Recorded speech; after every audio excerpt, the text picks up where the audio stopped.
In 1875, nearly 150 years ago, the SS Pacific went down off the coast of Washington with 325 people on board.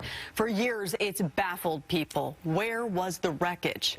Many have searched, years at sea, millions of dollars spent, but everyone had come up empty until now. Fox 13's Matthew Smith joining us tonight. Matt, it's a local team that found this old steamboat. Why is this particular wreck so important? Well, I tell you what, guys, it's historic for a number of reasons. One, it predates Washington's statehood. Two, it's likely the deadliest shipwreck in the Northwest's history. And it timed out with a 100-year storm, meaning where the heck this thing ended up was nearly impossible for anyone to figure out. Now, the group Rockfish is finally opening up about it now because a judge has given them exclusive salvage rights to this red shaded area that you see right here behind me. This is nearly 40 miles south of Cape Flattery and 23 miles off the coast. Now, this court document right here means they don't have to hide as much as they normally would, but for now, only some of the story is being shared.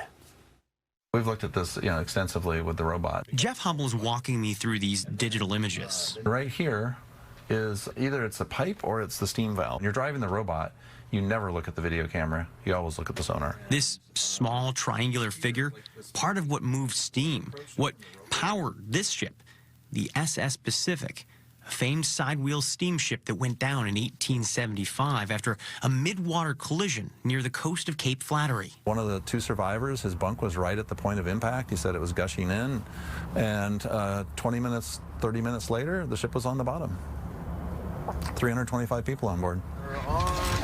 Since 2017, Rockfish Inc. has been making expeditions along with a remotely operated vehicle they've built themselves. Much of this tech, stuff the crew has pieced together, created, or dreamt up. And so that floats all of the rest of the vehicle. Hummel is showing us Falcor.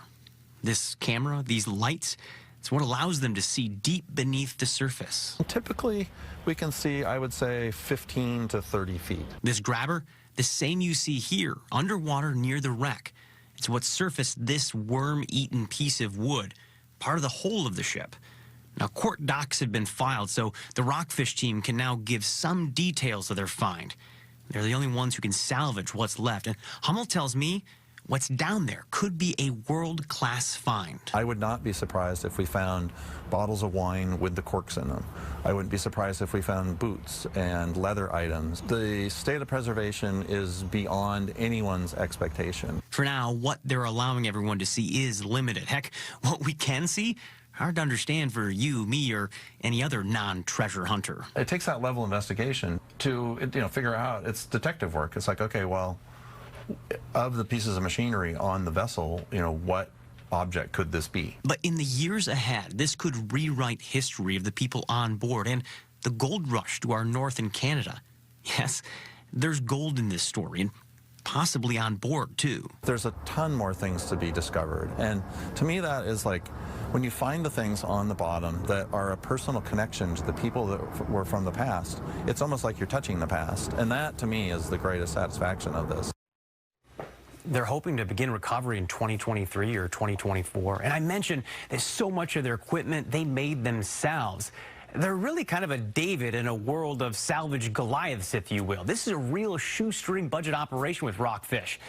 They're also linked to a nonprofit, Northwest Shipwreck Alliance. They're actually hoping to open up their tech, make it open source.